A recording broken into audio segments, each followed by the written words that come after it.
today we're eating Sir JB's Pizza.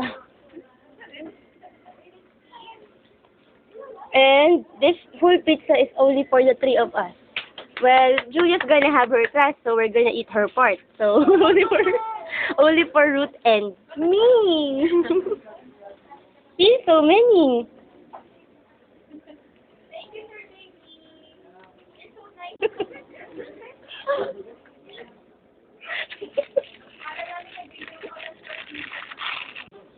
Yeah, see and witness how pizza is destroyed.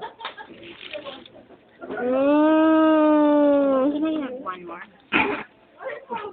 The one who's responsible for the pizza is this guy. See? That guy. Thank you! Thank you, Thank you, Sir JB. Thank you, thank you.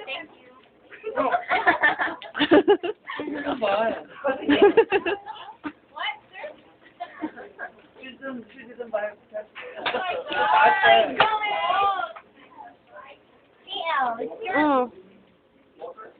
You get more. One more. No? No. Yeah, happy birthday, Sir JB. Not around, so